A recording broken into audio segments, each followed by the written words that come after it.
All right. And this is going to be round 2. And I am live. I hope you can hear me. I am checking that right now myself. Before we get going here, man, today has just been a really wonderful and interesting day. There we go. All right. So we have audio. Hi, guys. All right, good.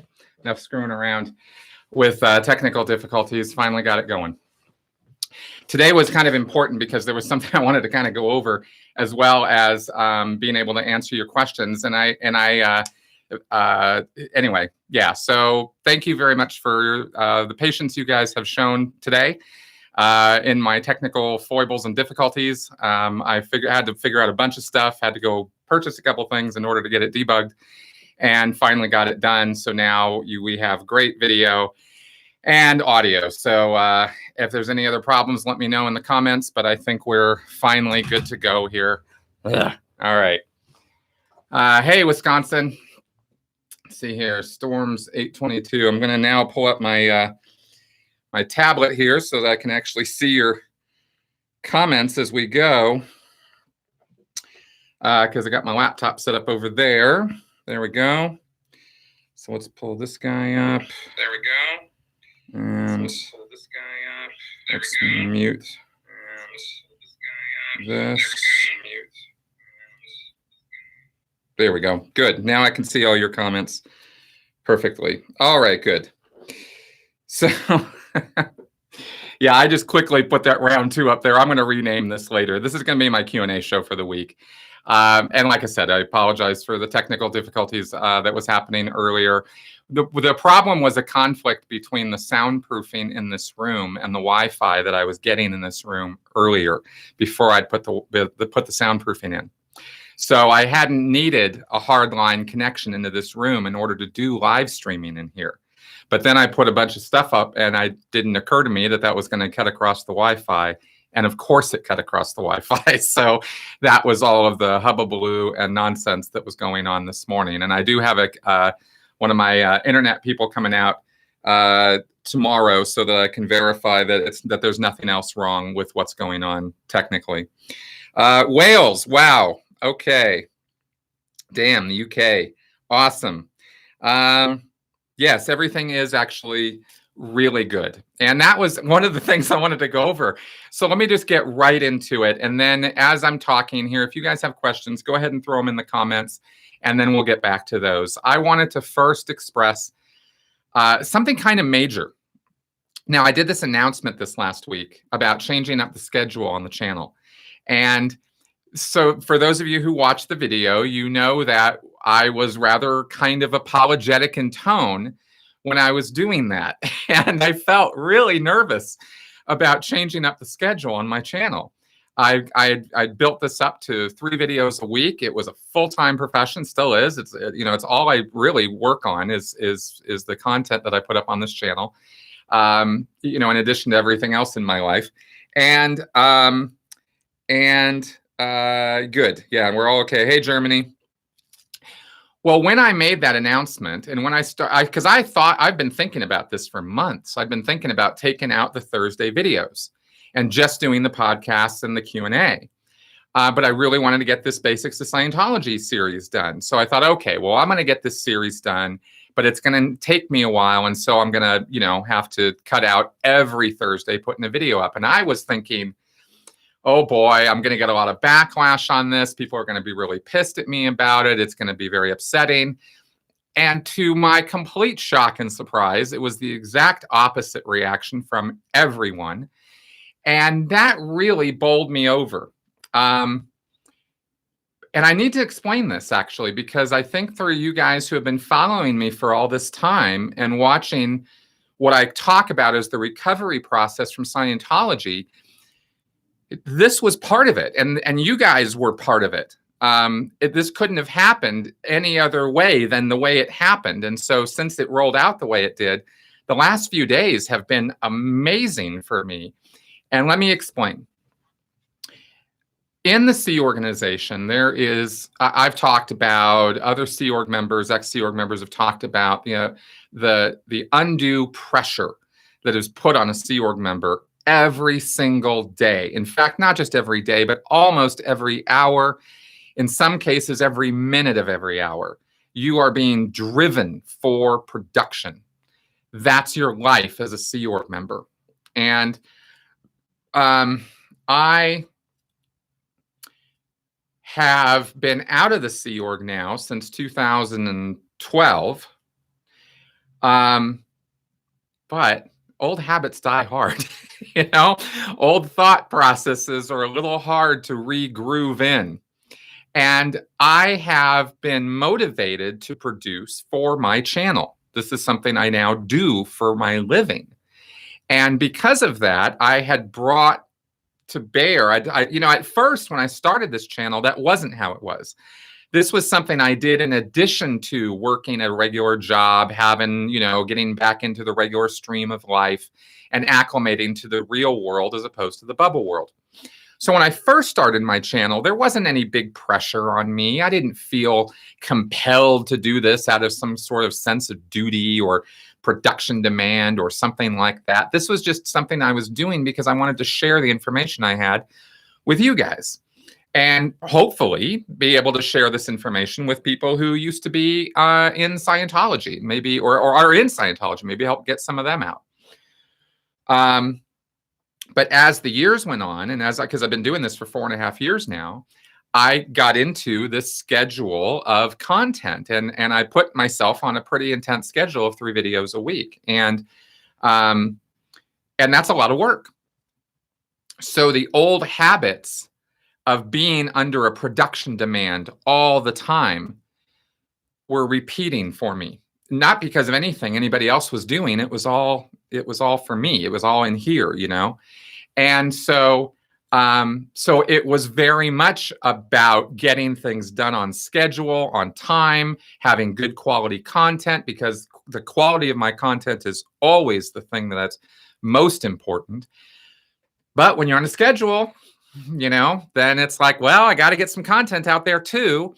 Anyway, I talked about all this in that video, but the thing that's changed now is the reception that I got. I expected all this harsh comments and replies. I thought maybe people might even unsubscribe. I thought I might even lose some Patreon supporters. And none of that happened. Just the opposite happened. And the reason this is important is because it kind of blew another layer of the onion for me. And by the layer of the onion, I mean, for those who don't know what I'm talking about, I mean that when you come out of Scientology, you are peeling away layers of this onion that is in your head of all this, goop and nonsense and brainwashing and all this other crap that's been piled into your head over all these years. And it strips off slowly. And you never know, as the person going through the recovery process, where you're at.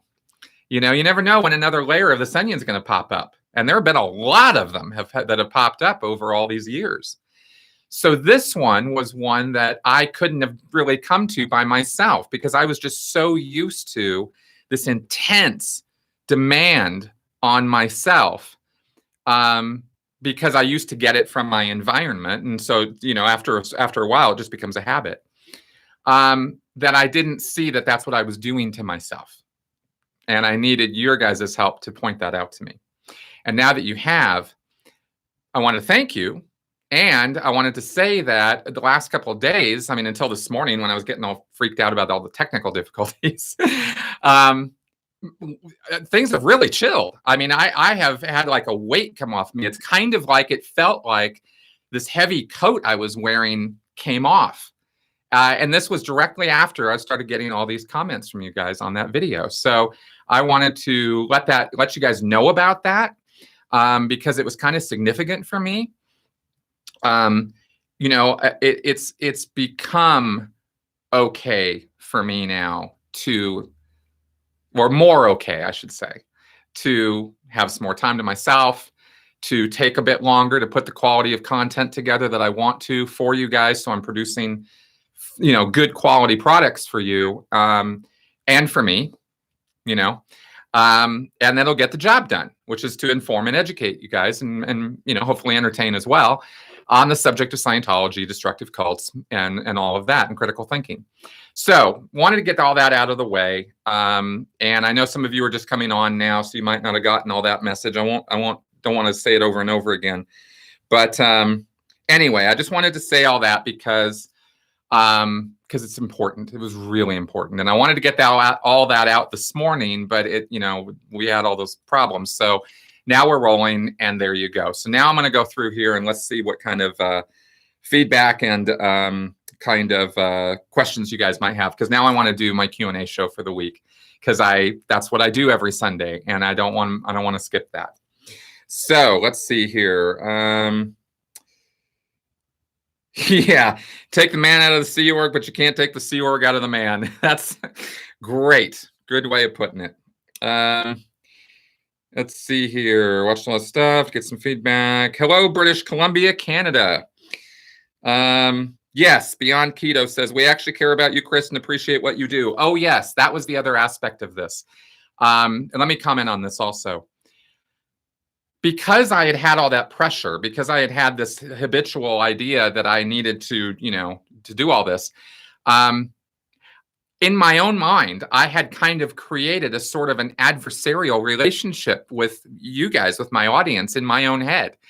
And it was just amazing to me over the last few days when that all kind of stripped away, to see the change and to see how, again, I always try to make learning moments out of this stuff. I really do. And it was a big learning moment for me to see how the power of pressure, of self-deception, I guess, or of old habits that can continue to prey on you in a way. And that's what this was, I don't know how else to explain it. I've been fumbling around for words for the last couple of days, trying to explain this to my friends or my wife. And it's been interesting, but in a really good way. Okay. All right. So let's see here. Yeah, not your witness. That's right. It's a path of recovery, and it's just going to go the way it's going to go, Yes. How are you? Yeah. Okay, good. So Travis asks me here, hey, Chris, how are you learning to value yourself more? You seem like a very genuine guy. I try to be what you see is what you get with me. This really is who I am. And in terms of valuing myself, I think just investing in myself, investing in playtime. When I mentioned a while ago that when I first came out of the Sea Org, I had to practice relaxing and just kind of practice chilling out for a while. But it was funny because for me, that meant taking 30 minutes or an hour and sitting down and watching some TV or playing a game or reading a book or just screwing around or taking a walk or something like that, and then kind of getting back to work. And so at that time, for me, that was relaxing. Now, relaxing is a bit of a longer stretch. I've actually kind of got my workday set up now where I do an 8-hour stint of work. And then I take the rest of the day off, that kind of thing, like kind of what everybody else does. So that's kind of what that's meant for me so far. All right, let's see here. Any exchanges? Yes.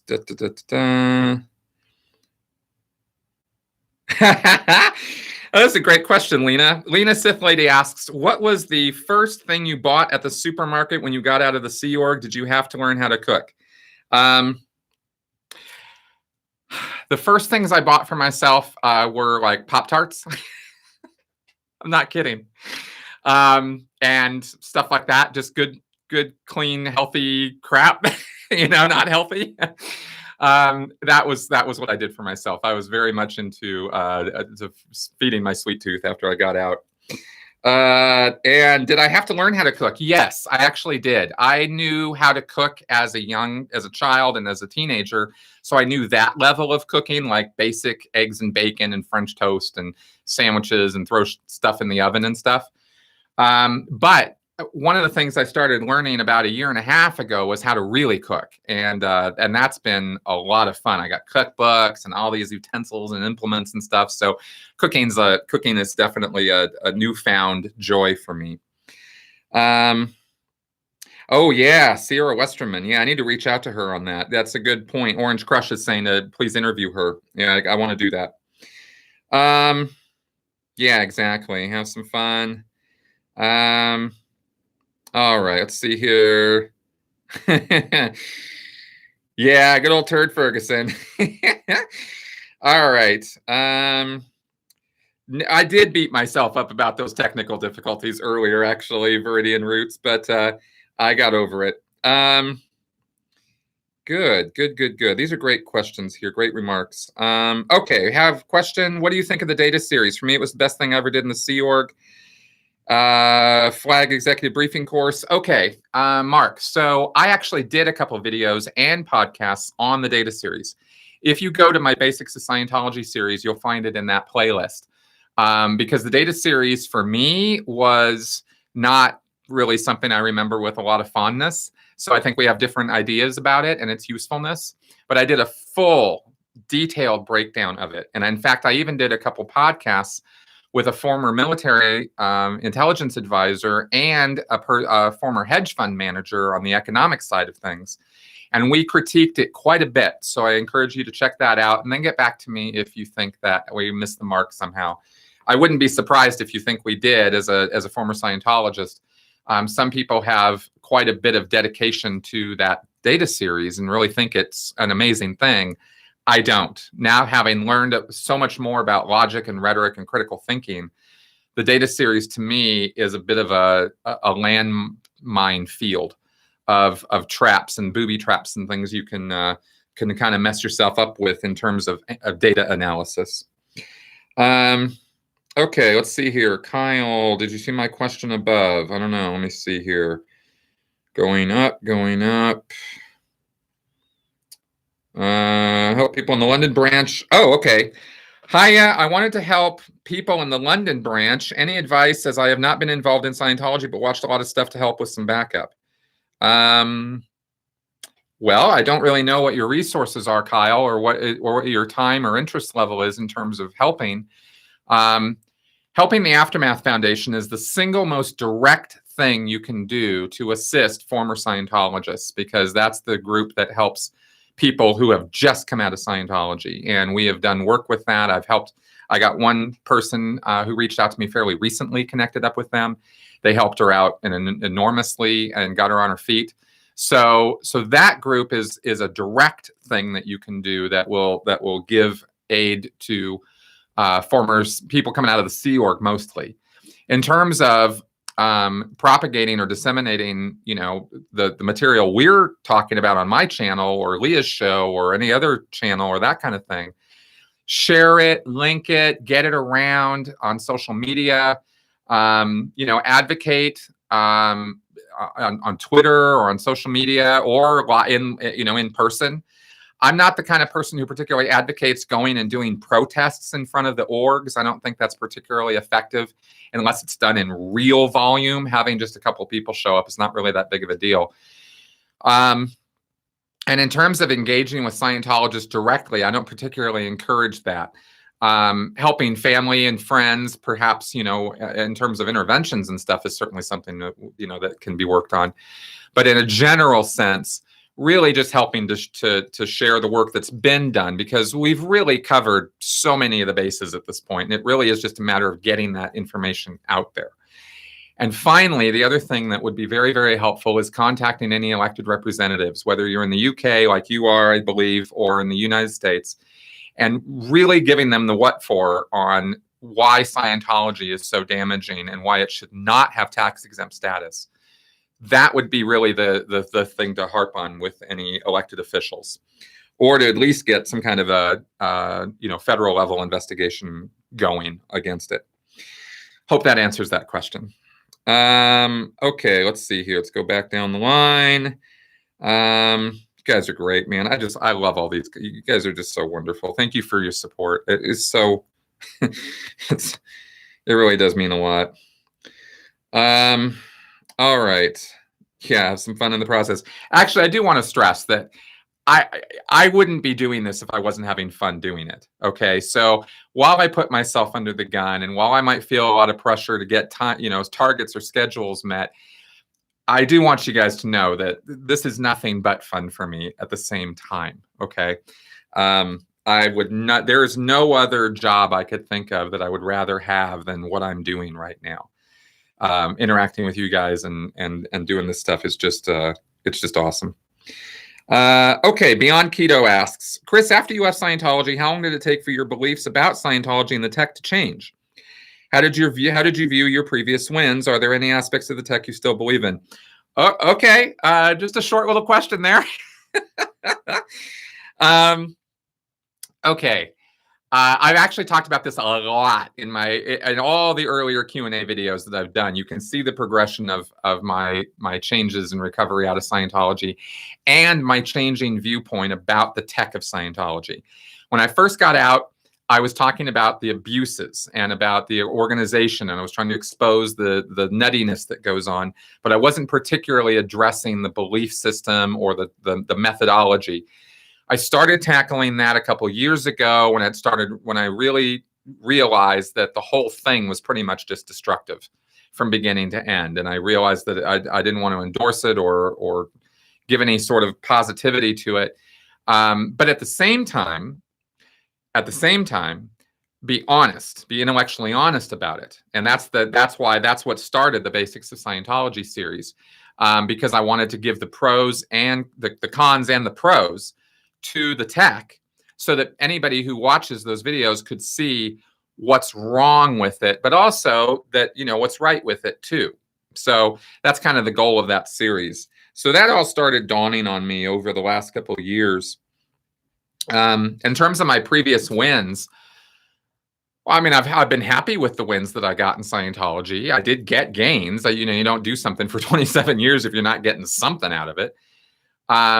But I've come to realize that the wins were either based on such a bedrock of false information, false concepts and ideas, that they're not really that substantial. It's not like I look back with fondness at any of the gains that I had in Scientology and think to myself, oh man, I'm so glad that I did that course, or I'm so glad I did that auditing session, because it really changed my life for the better, because it didn't. That's not really how I view my wins in Scientology. I view them as temporary gains and moments of euphoria in an otherwise abusive relationship. So that's kind of my view on that. I know other people have other views about their wins in Scientology, and they hold on to them real tight, and they still praise Hubbard or Scientology because of that, but I don't. And that's not where I come from. That's an interesting question, Travis. You seem like a good fit for your wife. Does she ever point out to you when you may be slipping into your old Scientology ways? No, she doesn't. And I think that's because I don't slip into my old Scientology ways that obviously anymore. And I catch myself way faster than most other people catch me at it. I watch. I'm not an introvert, but I'm an introspective person. I think a lot, and I think about myself a lot and my own actions. And I don't mean that in an egotistical way. I mean, I don't think of myself like how great I am. I mean, I think about the recovery process, and I think about what's going on. And I try to be as self-aware about it as I can, so that I can communicate about it to you guys and write about it and understand what's happening to me as I'm going through this. So no, my wife and I don't ever have any real issues about that I know of.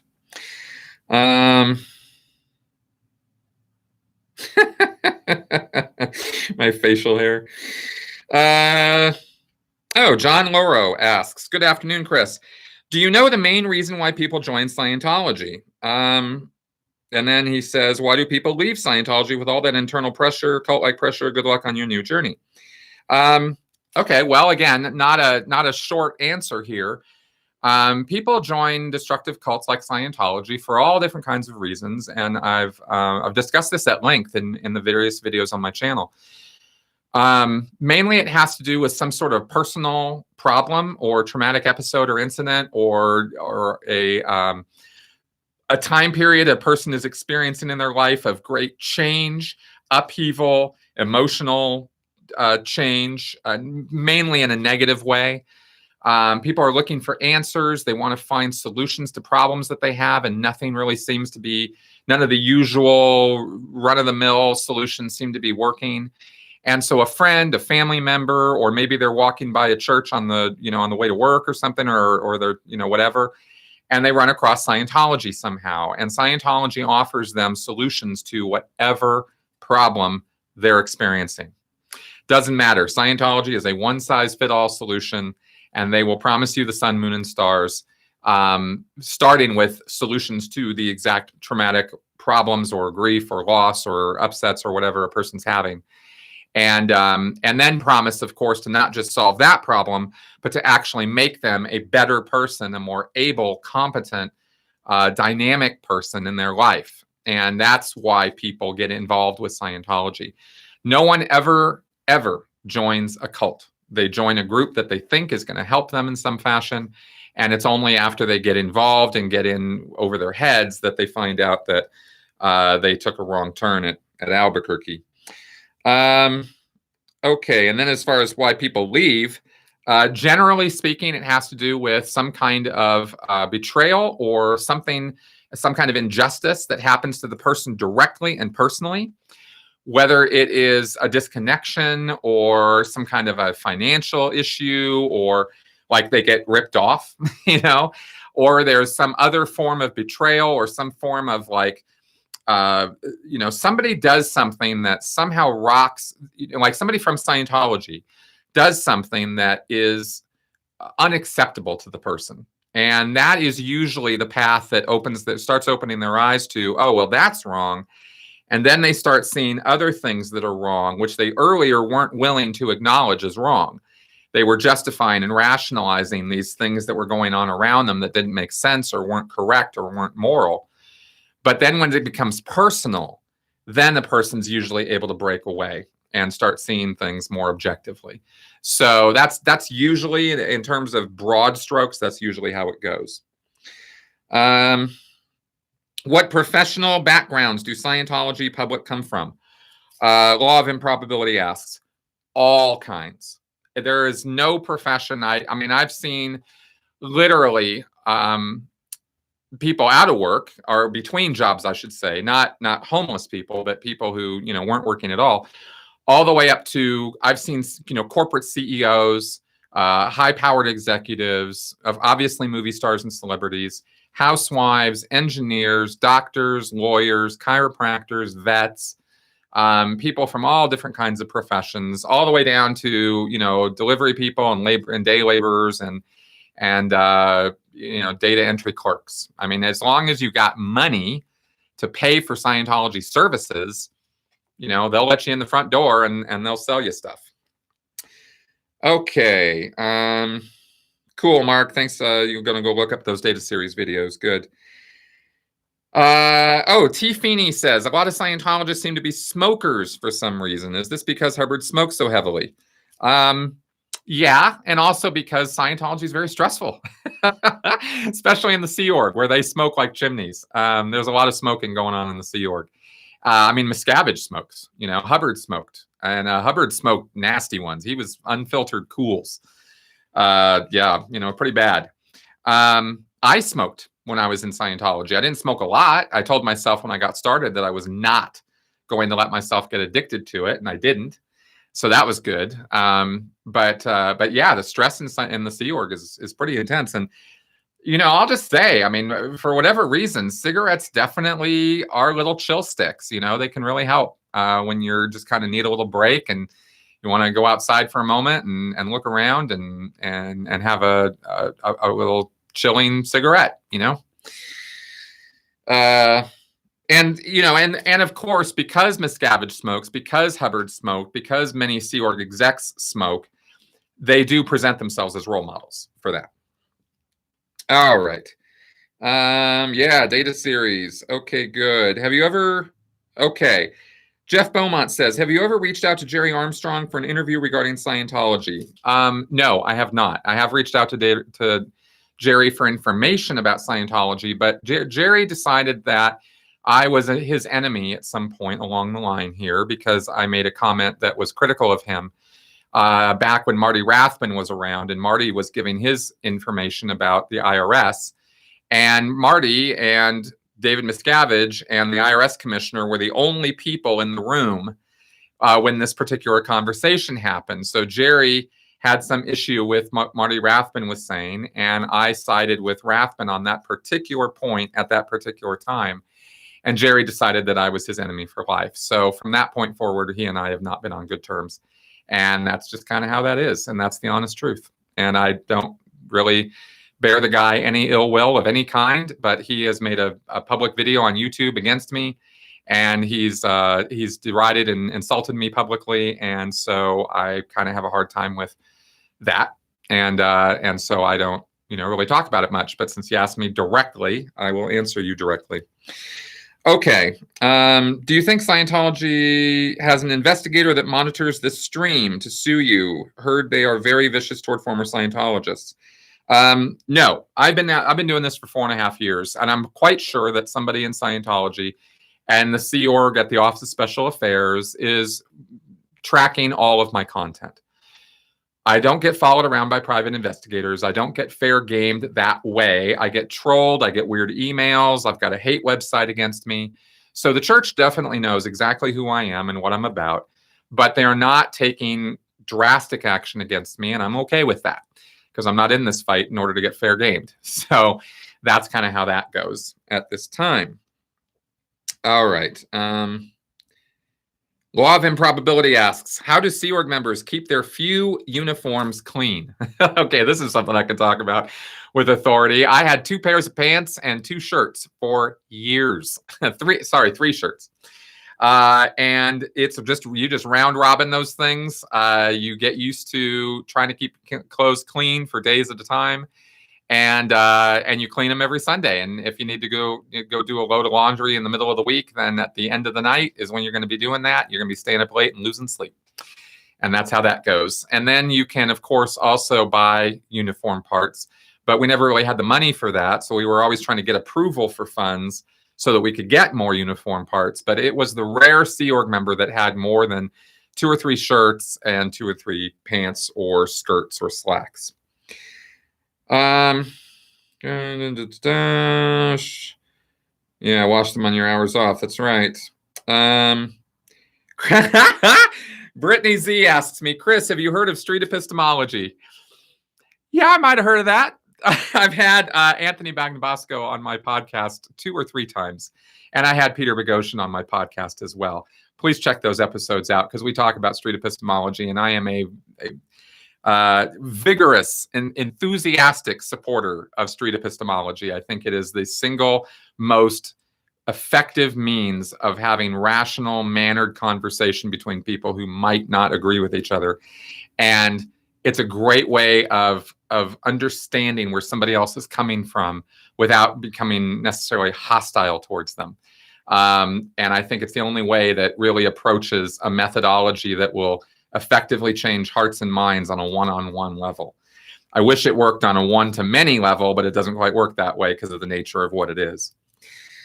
Okay, let's see here. Yes, I definitely, Brittany, thank you. I'm definitely aware of it, and it is a very useful tool for changing hearts and minds. Let's see here. Yes, I put myself under the gun. I got my Han Solo gun back here.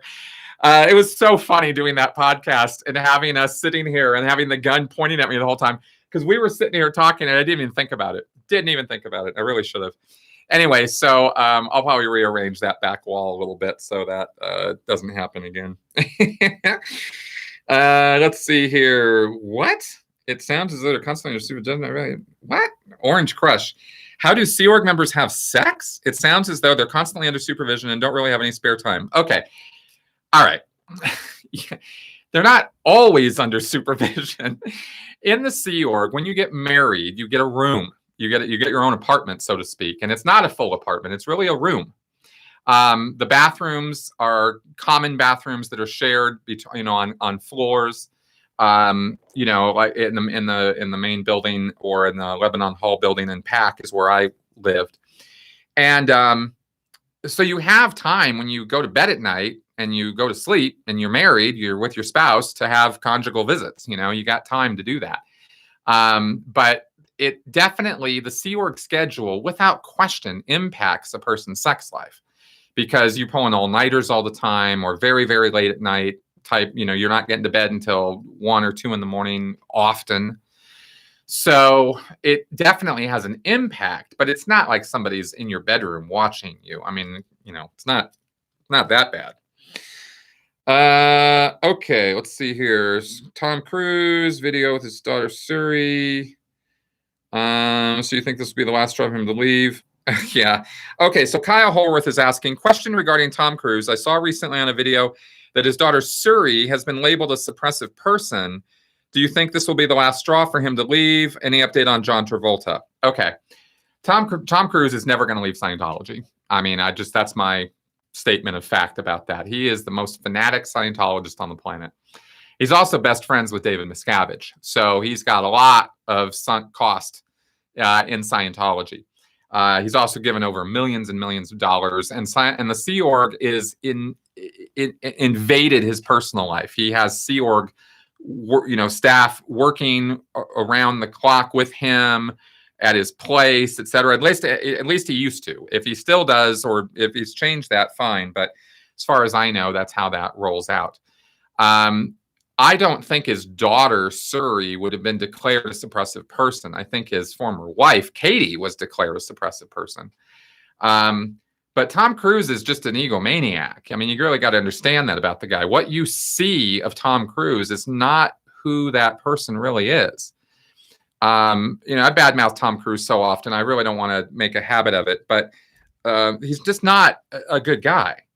And so he's not seeing his daughter because he doesn't want to see his daughter, not because the church is imposing that on him.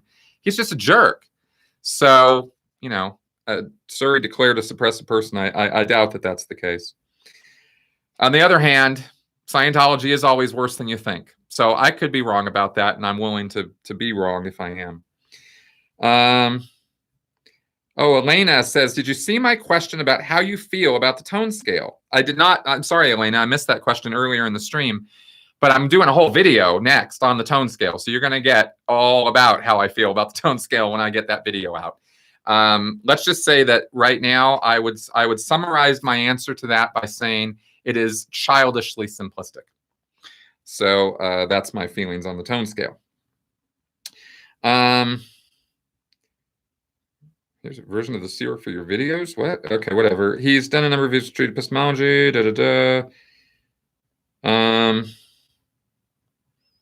I do not understand. Annie Hall is asking me, AfterBuzz TV has an after show of Leah's show. Have you seen it? No, I have not. Last episode, there was a hidden Scientologist. I don't understand that reference. Let's see. Charge everything, credit cards, loans. Mark is asking me, Chris, any thoughts on the RPF? I spent plenty of time on the RPF at FOLO, the big blue building. You and me both, buddy. Yeah, I did the RPF. I was on it for 3 years. You're obviously new to my channel. Check out my content, man. I've been talking about this stuff for a long time. I've got whole podcasts on the RPF. You're gonna love my channel. Just keep going through the content. I've covered all this stuff. Okay, here's a question. WW is asking me, I've read the Scientology as opposed to premarital sex for Sea Organization members. Is this only for Sea Org members, or is this a general prohibition meant for all members? Okay. The Sea Org specifically dictates that you cannot have sex until you're married. Outside of the Sea Org, that is not the rule set in stone for Scientologists, but that level of morality is encouraged. Sleeping around, being promiscuous, these are very heavily discouraged in Scientology. And there is masturbation is completely off limits, like definitely a no-no. In the Sea Org, that's very rigorously enforced. In the public level Scientology, if you confess to it, you'll get in trouble. But There might be some direct questioning about it, but it's not like every day somebody's lining up all the public Scientologists saying, did you jerk off today? Did you jerk off today? I mean, it's not that level of control, but they do have an avid interest in their members' sex lives. I'll just put it that way. Let's see here. Mail, but I saw the question wasn't clear from the video. Quick answer is all that's needed. Oh, Mirko. I saw your video before about stopping Scientology mail, but I still have a question that wasn't clear from the video. Quick answer is all that's needed. Okay, well, ask me the question. Yeah, here we go. When you referenced making multiple calls, did you mean because the file is in multiple places, or did you mean multiple calls to each location? Okay, thanks, Mirko. If you want to get off Scientology's mailing list, you're going to have to contact every single church that has your address, because there are multiple churches and they share the information. There's a central ADO, a central addresso system is what it's called, where they sort of centralize their mailing lists, but every single individual church has their own mailing lists for their area. So if let's say you're in Kansas City, the Church of Scientology Kansas City has you on their mailing list. Because they have you on their mailing list, they've sent that information to Los Angeles, and it's in the international database. It is also at the FLAG database in Florida, and it's probably at the ASHO database in LA. So you've got all those organizations now sending you mail potentially trying to contact you. So if you get off one of those mailing lists, that doesn't necessarily mean you're going to get off all the others. So that's one of the teeth-gnashingly frustrating things about getting off Scientology's mailing lists. So you just kind of have to be persistent and just kind of keep pushing. And that's really all the only advice I have on that. All right. Let's see here. Haley Gowie asks, do you believe in God? Well, since you ask, no, I don't. Not in the form that most people do. Let's put it that way. I'm an agnostic. That's the label that I think most applies to me in terms of my God belief. I sit very firmly at I do not know whether there is or isn't a God. And I choose to believe that there is not because I don't have any compelling evidence or reason to think that there is. I certainly do not believe in any form of Christian God or Islamic God or Jewish God. The whole Abrahamic God thing is just completely ridiculous to me, which is not to say that I'm down on people who believe in that. You want to believe in that? Fine. I don't have anything to say about it.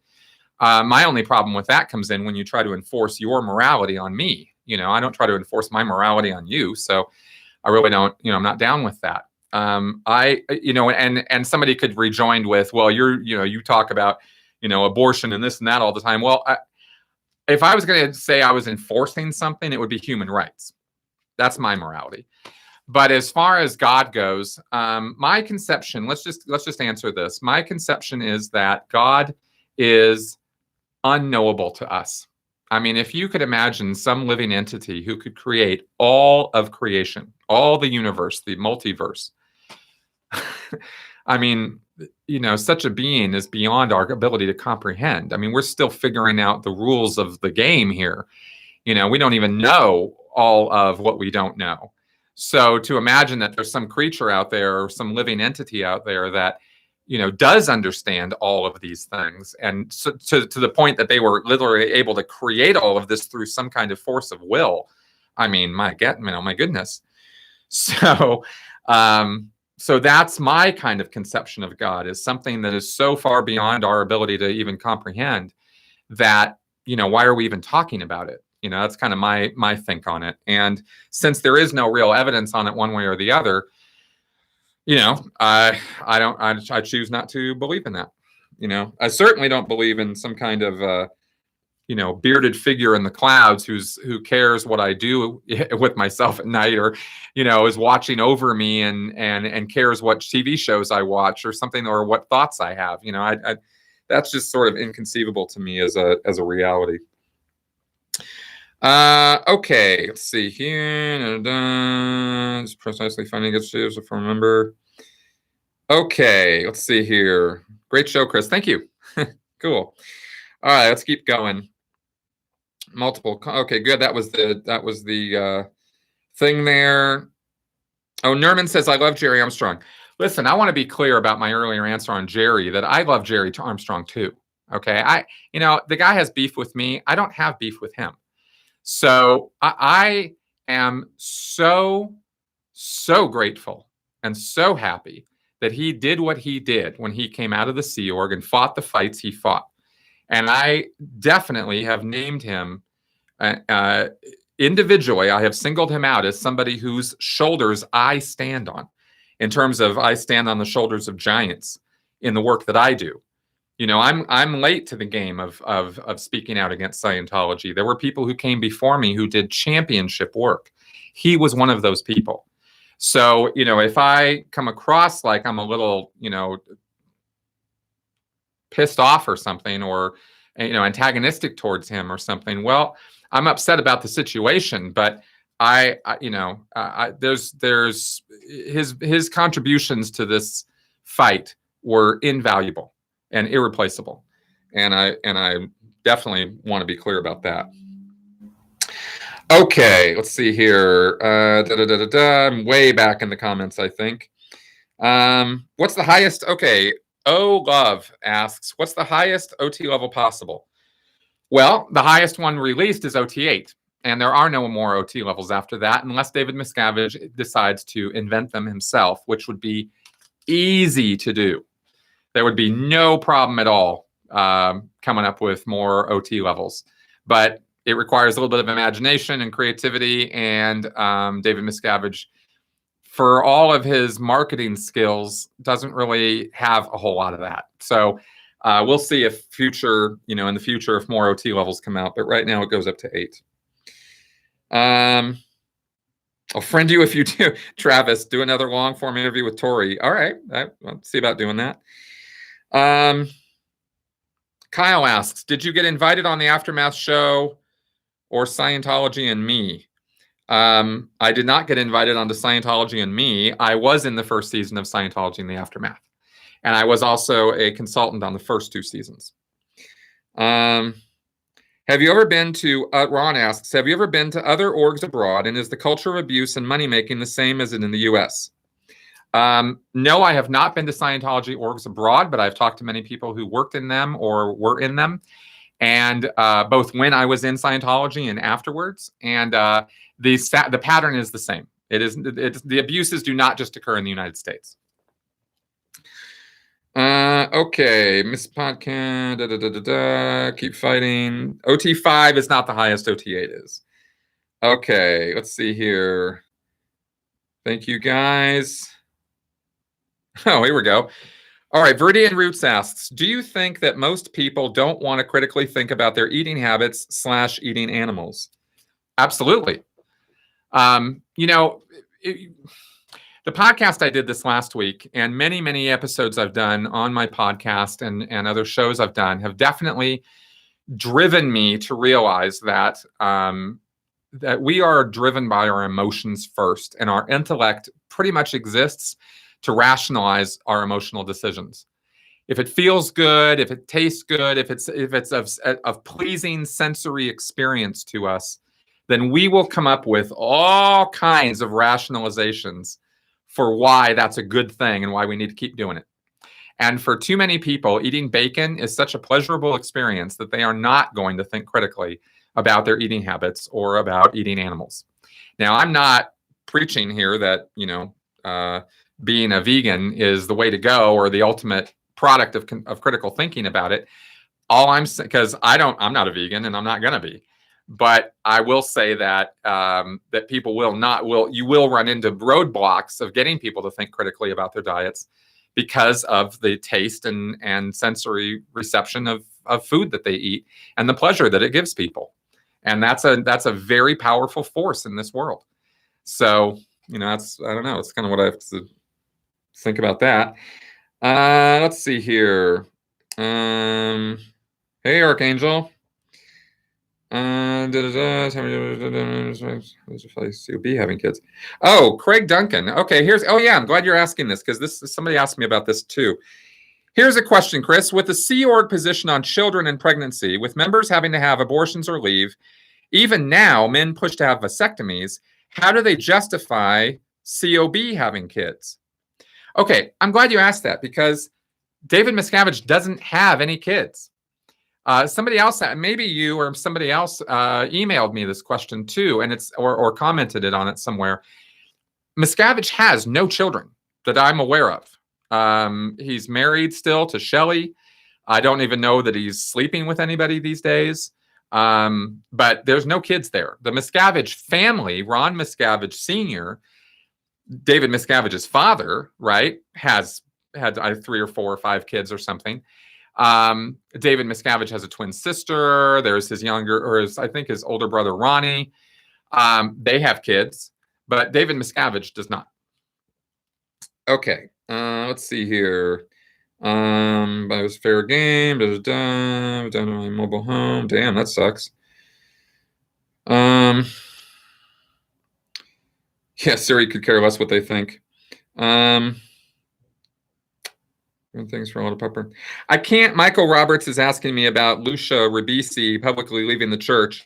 I can't really speak to the Ribisi clan that well. I don't know that family well enough to speak intelligently about it or answer questions about it. I'm sorry. Let's see here. If you're happy, you know what copy. Okay, good. Da da da. Are you? It's present operational planning. For cleaning. Oh, Law of Improbability asks, are physical safety considerations present in operational planning, as in sending people into rat-infested tunnels for cleaning being judged on a risk scale?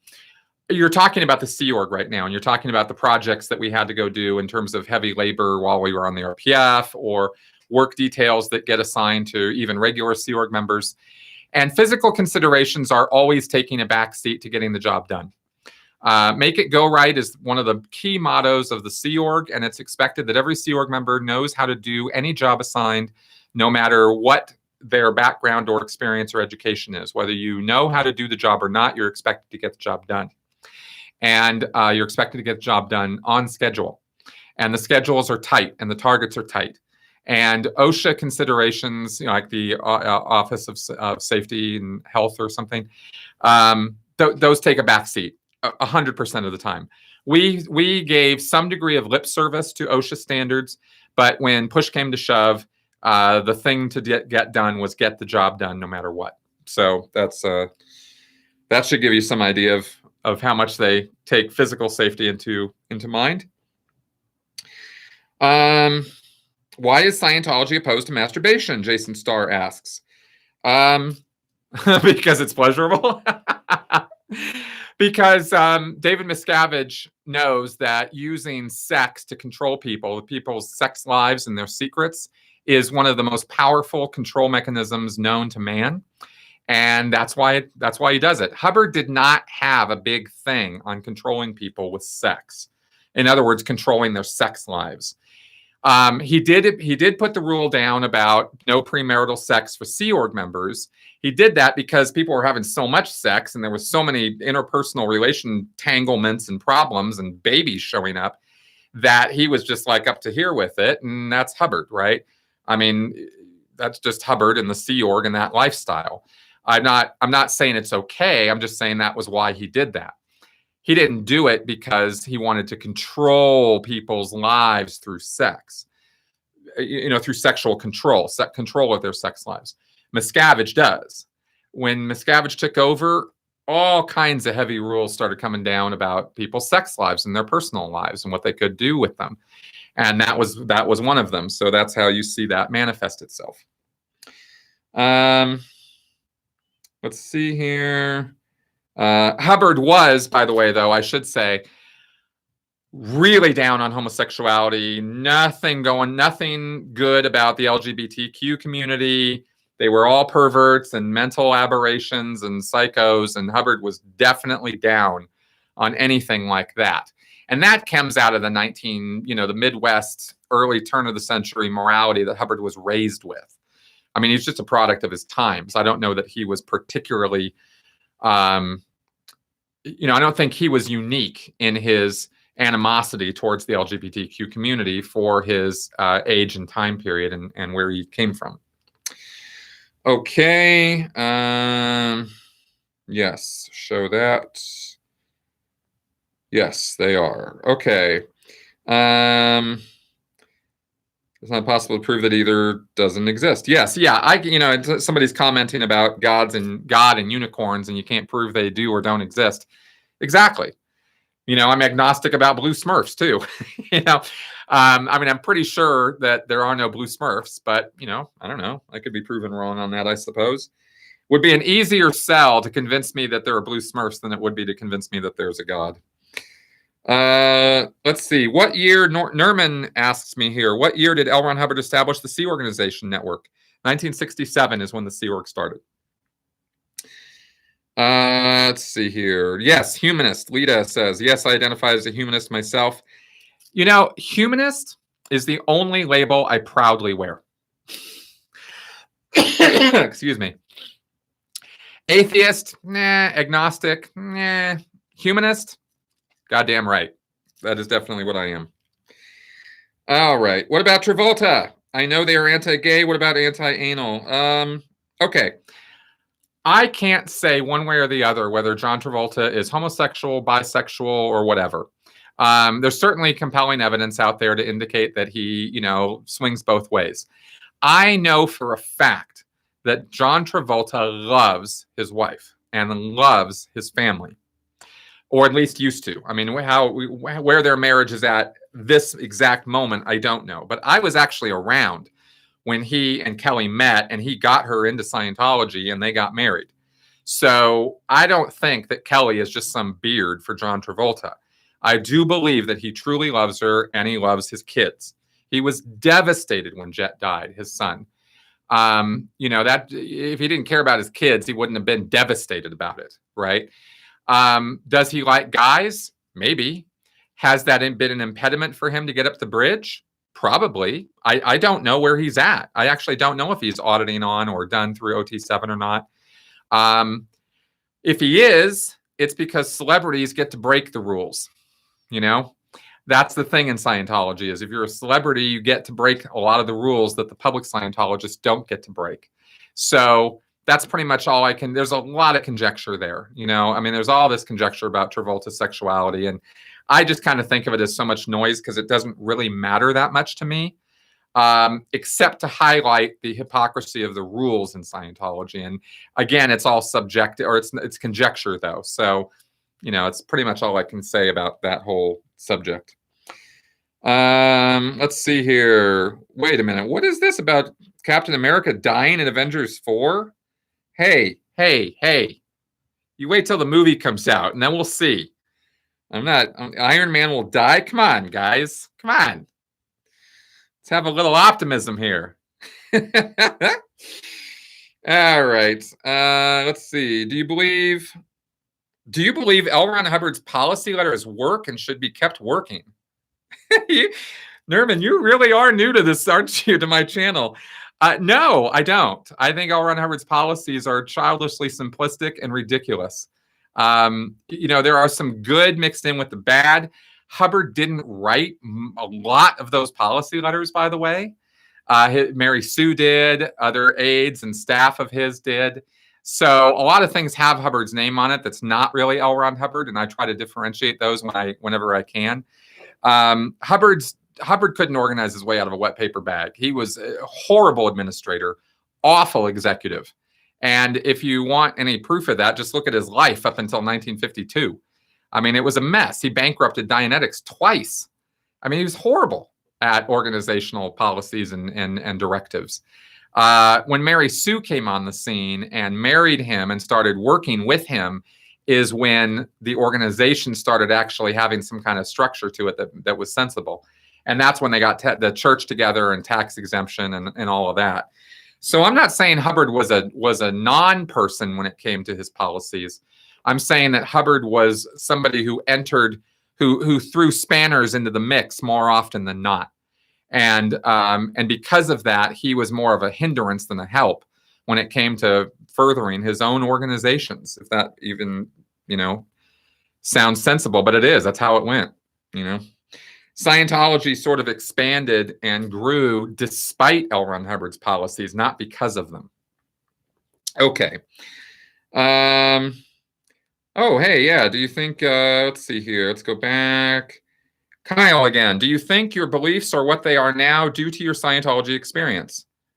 Sure. Yeah, absolutely. Of course they are. Scientology most definitely informed my experience, my beliefs.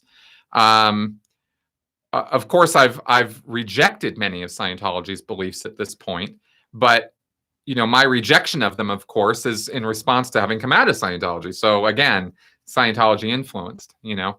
I think all of us are that way. Our experiences definitely shape and mold our beliefs. Let's see, when's the new book coming out? Hopefully, I will be. I mean, I'm not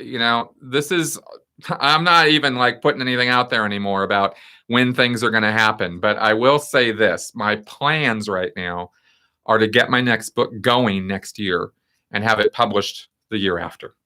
I want to get this Basics of Scientology series done, and then I'm going to get real nose to the grindstone on getting the books done that I want to get done. I've got 4, maybe 5 of them set up. All right. Oh, okay. MimmelQ. Okay, so somebody named Paige is asking me here. Hi, please, can you tell me if you think Mormonism is a cult? Yes, I do. I do think Mormonism is a cult. Okay, let's see here. And if you want more on that, I've done interviews on my podcast with a man named Jonathan Streeter, who's a former Mormon. And we have talked at length and compared and contrasted Scientology and Mormonism and its practices, and what parts of Mormonism I think are culty and destructive. Because it's not that everything Mormons do is horrible and awful and they should stop doing it all. They're very community-minded. They're very friendly people. They're very easy to get along with. I really appreciate that about the Mormons. Really, I appreciate it. I really like the fact that they are that way. I don't like the fact that they take, 10-year-olds into a room with an adult and grill them on their sex lives, ask them all kinds of sharp and pointed questions without their parents being present. I don't like the control that the Mormons exert over their membership whenever they feel like it. Things like that, let's see here. Michael Roberts, what's your take on the new South African Advanced Org? Well, it's about goddamn time they're opening it. I mean, they only announced it, in the year 2000? Took forever to get that thing done. And it's going to be an epic fail like everything else Scientology does is. I mean, it's just more nonsense. Kind of wasted money, really. Is Lisa Marie fighting against the church and Priscilla too? I don't know. I don't know anything about Lisa Marie. She's not fighting the church. If she is, she's doing it very, very behind the scenes and quietly. Nothing's crossed my radar about it. Did L. Ron Hubbard, 356 Porwa asks, did L. Ron Hubbard consider himself a Satanist? Ron DeWolf, his son, mentioned that he most certainly was involved with satanic rituals in the past. That's a tough question because the word Satanist has multiple meanings and connotations across religions and different people's heads, right? L. Ron Hubbard did not worship Satan, so I won't say he's a Satanist if you think that that's what Satanism is.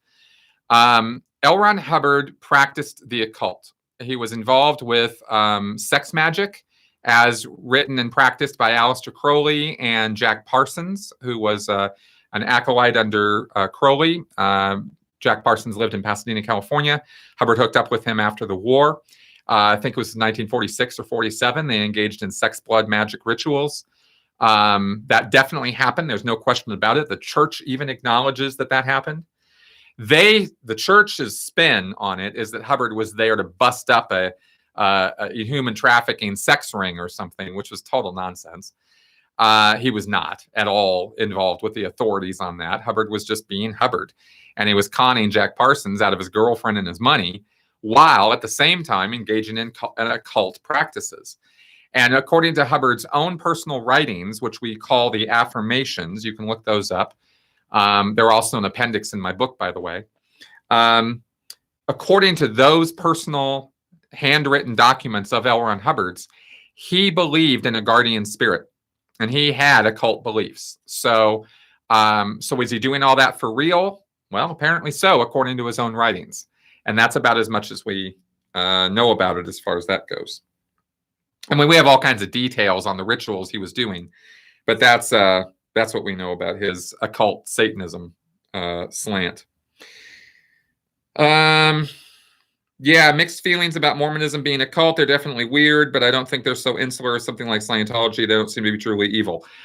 You're right. And my speculation on this is that cults go through a cycle where they, in fact, I think all religions do, where they sort of start out as a destructive cult and evolve. And if they're going to go mainstream and get big, like really big, then they have to mainstream their ideas. Now, the Jehovah's Witnesses are really big, and they haven't particularly mainstreamed. So this isn't a complete theory of mine here. It's just this sort of general idea. But I think Mormons have gone through this cycle of being very, very destructive, very, very weird group of people. And then over the years, they have kind of toned it down because they want to mainstream. They want more people involved with them, and they want to grow. And so they had to get rid of certain of their beliefs and certain of their ideas. And they've had to kind of chill out their more destructive cult practices. But there's still shades of it there. So it's not that Mormonism is equal to Scientology in destructive cultness, but they still, kind of slant in that direction. All right. Yes, exactly. Helped in the past. Food consumption, okay. Technical question. Oh, here we go. B. Phillip, studio technical question. Are you planning on using a green screen in your new space for when you wanted videos, like when you work through and were critical of the book by academics? Yes. I can put a green screen up back here, and if I feel the need to do that, I will do so. You'll probably see a backdrop of some kind when I am doing my Basics of Scientology series, just like you saw when I recently did the conspiracy theory video. If you watch that, and I hope you do, I've got the blue background up behind me for that. Okay, we're going to move toward wrapping up here shortly. So let me just see what else we got here. I've been just kind of plowing through the comments in order, and I hope I haven't missed any of real super importance, but I know I'm not going to get to all of them in this episode. But let's see what we got here. What's the height difference of Shelley and David? I don't know. You think you're serious? Oh, okay. Here's a great question. Melissa Maresca asks, how do you learn to think critically? Do you think your Sea Org training helped you with this ability since you basically trained yourself to cut off emotional thinking? No. Melissa, I'm really glad you brought that up, actually. Critical thinking is not non-emotional thinking. It's not turning yourself into Mr. Spock. I've actually done videos on this. There's a playlist on my channel called Critical Thinking. And there's a whole series of videos that I did. And I actually did a whole video on emotion in critical thinking, because we can't separate ourselves from our emotions. It is impossible. Impossible. There is no way to do it. It's just part and parcel of how we think. So critical thinking has to be done in such a way that you are aware of your biases and your emotion and the emotional components of your thinking. And it takes effort and willpower to overcome the emotional biases that we have in order to look objectively at a body of information and and do analysis and form judgments about it. And even then, our experience and background and culture are going to have influences on our decisions and judgments. There's just no way around it. So the best we can do is take all of the factors into account that we know about in our thinking processes and do what we can to overcome the foibles and pitfalls that exist and come to rational decisions and conclusions anyway. And the best way to do that is to engage in evidence-based thinking, where you have specific reasons you can point to that are evidence-based or reality-based, that you can back up and defend your position. And that's good critical thinking, right? Trying to pretend that you don't have an emotional involvement in something, even something you're fairly neutral about, is sort of a pretense, because there's just no way that we can avoid that in our thinking. All right. But check out the playlist. I've actually made hours of content about critical thinking and all the things I've learned about it over the years since I got out of Scientology. I don't think, to address your question, that my Sea Org training helped that particularly. I think, if anything, my Sea Org training hindered it, because I had to overcome a lot of nonsense and landmines that were entered into my thinking by the Sea Org in order to establish what real critical thinking is and how to do it. All right. Let's see here. All right. Craig asks, what was the deal with LRH auditing plants with the leads connected to tomatoes, etc.? Was that just a PR stunt or what?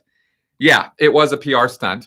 Hubbard said that he was investigating the nature of life, and he was talking to plants with an e-meter in order to establish whether life as an energy source was different in human beings than it was in other forms of life. And his conclusion was that it was all the same.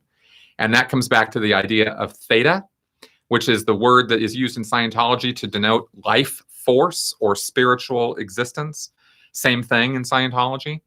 And Hubbard said life is life, regardless of whether it's imbuing energy and life and motive force into a plant or a meat body like what we carry around. Same.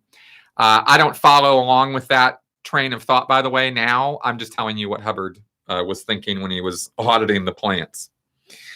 All right, let's go down and see one more. All right. Travis, I'm going to answer your question, and then we're going to wrap up here. Travis says, do you like any professional sports? I like watching the Broncos play when they're winning.